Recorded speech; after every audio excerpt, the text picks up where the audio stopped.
good morning, ladies and gentlemen, boys and girls, people of the internet. Happy Tuesday to ya. Coach Kyle coming to ya out of the Bayou State here, deep down south. Ready to hang out with you, man. Maps Coach, Bold Coach, Constellation Home Sales, doing all the fun stuff with you guys. And I'm ready for a day. Let's go have a day today. Guys, before we do that, though, we're going to get our daily checkup from the neck up, make sure our mind's right, make sure our skills are right, make sure that we're ready to wrap our arms around this bear known as Tuesday and wrestle it into submission. Guys, yesterday we talked about negotiations, right? We talked about negotiations, and the most dangerous negotiation that you're in is the one that you don't know that's happening. So we're going to continue on that same thread today. We're going to continue on that same vein, talking about negotiations, talking about how it can serve us, and what are some simple things that we can do to increase our efficacy when it comes to negotiations, man. By the way, shout out to the main room up there in Portland, Bold, who graduated yesterday. Super proud of them and all the things that they accomplished. What an awesome time that was, guys. Again, you've heard it a million times. I'm going to say it a million more. If you have not caught this new Gary Keller, Onward Bold, do yourself a favor, do your family a favor, heck, do your team and your brokerage a favor, and go take it, man. You're going to be surprised at some of the things that you take away. Probably more often than not, it's the ones you didn't expect. Guess you'll have to go see for yourself. All right, guys, here we go, man. Diving in on negotiation tactics. So we're going to pick up where we left off. I'm going to go with the fourth one in my set here. Number 4. I call this one Uncover the Hidden Motivation. If you've been in my classes, if you've heard me talk, if you've been on this show, you know that I firmly and foundationally believe that we are moving too fast. We're moving too fast.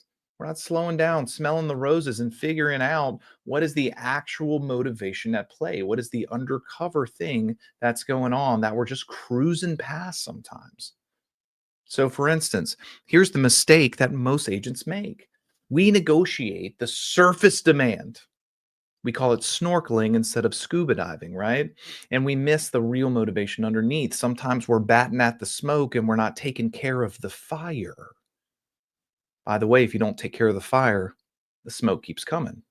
So a lot of times we think that it's just price. We're over here haggling over the price. And my question to you is this: what if the client's scared of something else entirely? What if they're fearful about something else? What if there's a hidden objection that you haven't slowed down to uncover?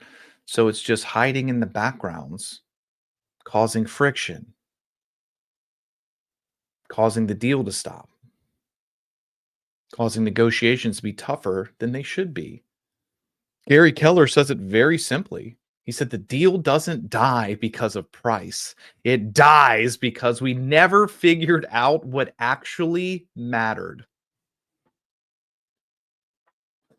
GK with the bomb drop this morning on a Tuesday. The deal doesn't die because of price. The deal dies because we never figured out what actually mattered. So our job is to slow the conversation down and uncover. Here's the question I want you to ask of yourself and potentially of them too. What do they really want? What do they really want? And the follow up to that, what would that do for them? Accomplishing that, what would that do for them? Right? We have to always answer the question, what's in it for me or what's in it for them? So, what do they really want and what would that do for them? If you think it's just price, you're probably wrong. It may be price, but what does the price get them? And if you understand what it gets them, is there something besides price that can get them that as well? Guys, the second question that you should be asking of yourself and of them is what are they afraid of? In fact, I think that this is the more important question than what did they really want? Because as we know, people run from pain more than they run to pleasure. They're seeking comfort, safety, security. So, what are they actually afraid of? Where's the pain in their mind? Or I should say, the perceived pain. You need to understand this because if you can remove that pain or the perception of that pain, everything else starts to fall into place. An easy question to ask, write this down, tattoo it on your brain. What would make this feel like a win for you?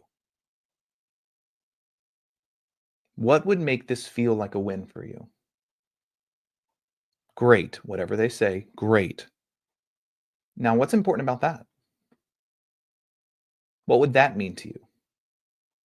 Go another layer deep. Heck, go 2 layers deep on whatever they say. We got to slow down and uncover. Guys, this is going to create space for them to tell you their true driver. And if we know the true driver, we know who's in the driving seat, who's pushing the Honda Civic down the road. I'll tell you, man, this has shown up for me many, many times. And one that stands out in my head is, man, we one time had an older couple selling their home. And in the consultation, obviously, we're going to talk about price, right? In the consultation, we discovered that we could actually sell their home for $100,000 more than they were even anticipating as a quote win, as a quote W. So we got it on the market. Guess what happened? Got it under contract. Big win on price. Everything seems to be going fine until it wasn't. Until it wasn't. Had a very small inspection response.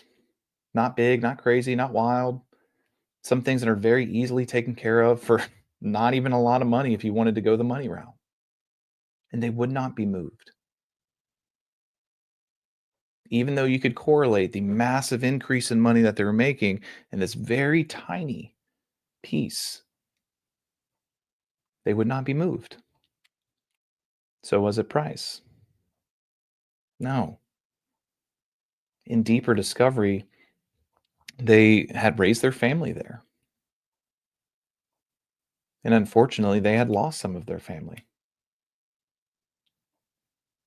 And so moving, the more it became real instead of an idea, it felt like they were closing a chapter on a family member, or almost like they were losing them all over again. So slowing down to have that conversation to find out what they were actually afraid of made everything smoother. Because then, when we could really dive at that and truly get them to understand, as they did, as they authored for themselves, that it was a home with a bunch of memories, but the sale of the home didn't take away, tarnish, or make their family member's memory disappear. So, guys, in the negotiations, it doesn't die because of price. It dies because we never figured out what actually mattered. Slow down. How many of you have lost a deal because you were arguing over price instead of finding the real pain point? Young Kyle almost made that same problem because I wasn't slowing down. I wasn't paying enough attention. I was looking at the win on paper instead of understanding the true pain that someone could be in. Guys, the next one here, and this one helped with this previous one, the previous example that I just gave you. It's silence as a tool. Silence as a tool. You've heard me say this before. I'll say it again. Guys, stop talking and start winning. Silence is uncomfortable, especially for agents. Agents tend to be helpful. They tend to be helpers. They tend to want to care for people, fix things, save them, pull them out of the fire. The problem is this: sometimes we pull them out of the fire before they bake like they're supposed to, before they cook, before they come around to what they need to discover themselves, guys. It's uncomfortable. And a lot of times we rush in too fast before the silence does what the silence is supposed to do. But here's the secret: the person who talks the least holds the most power. Silence creates space for truth. Let's say that again. Silence creates space for truth. Robert Greene says the longer you hold silence, the more uncomfortable the other person becomes, and the more likely they are to reveal their position. Are you using silence as the tool that it should be used as? A physical reminder that you can have for this is, man, you can count in your head.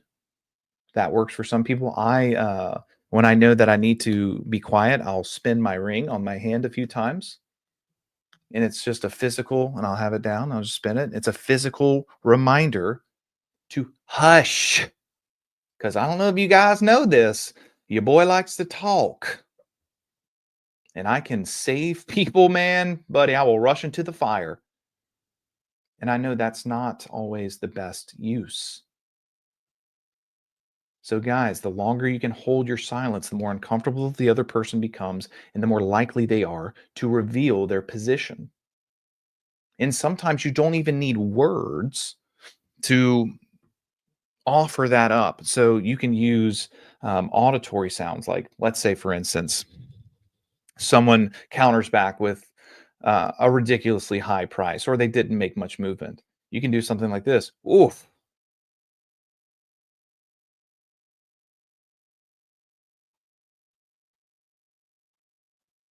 First person to talk loses.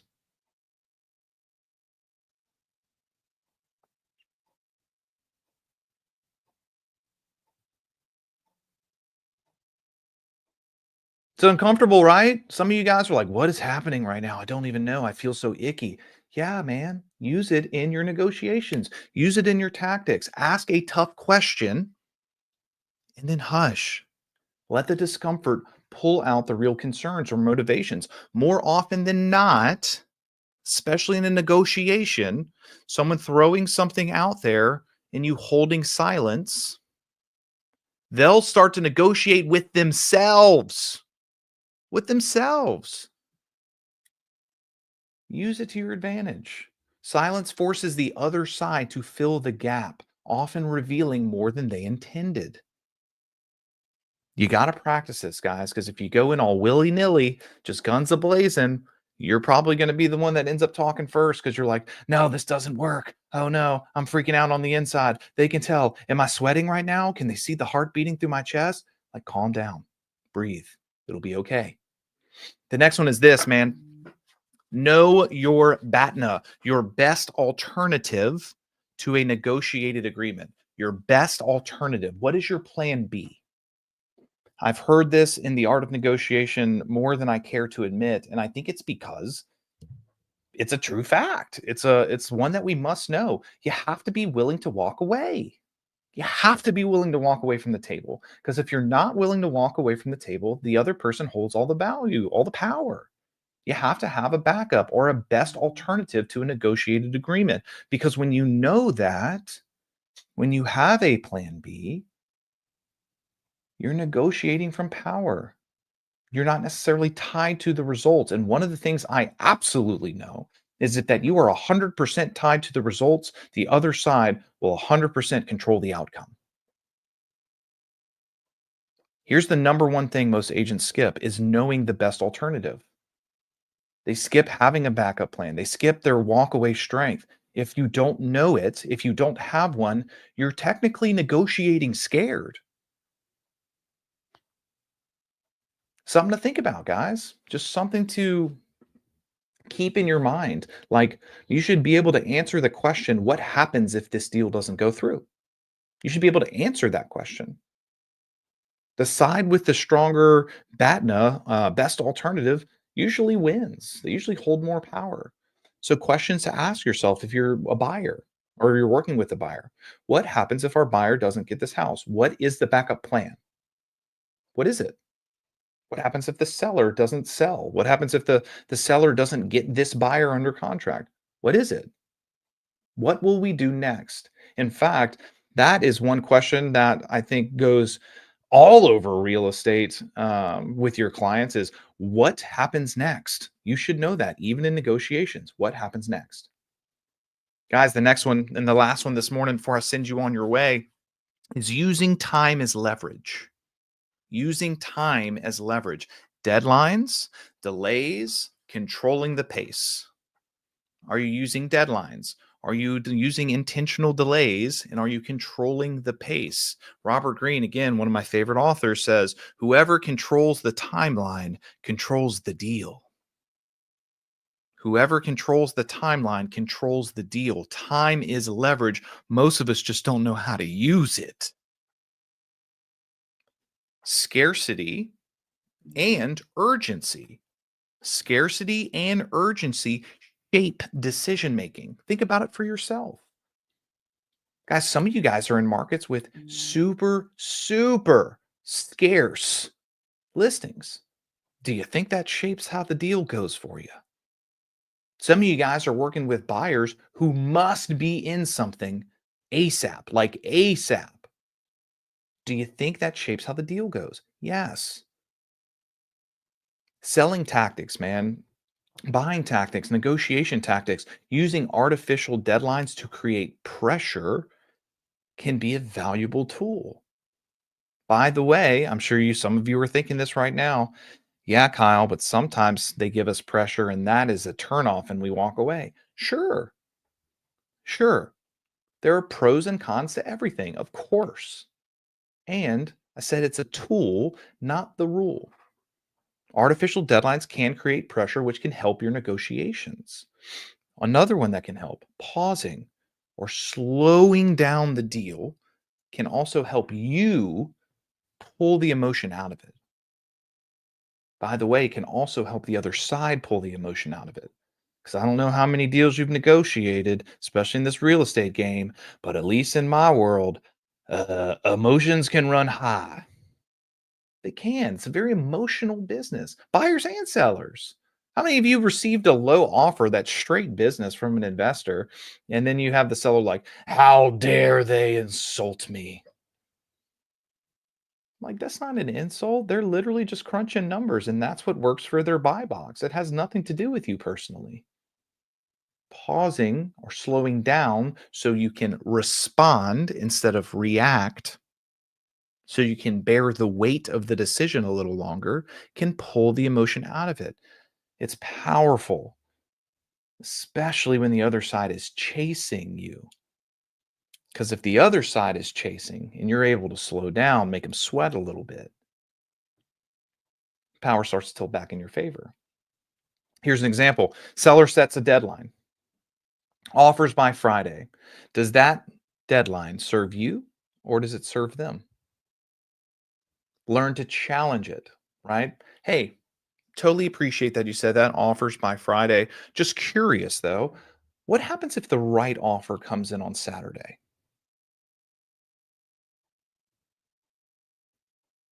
Let them talk. You're going to find out if that is a standard or a suggestion.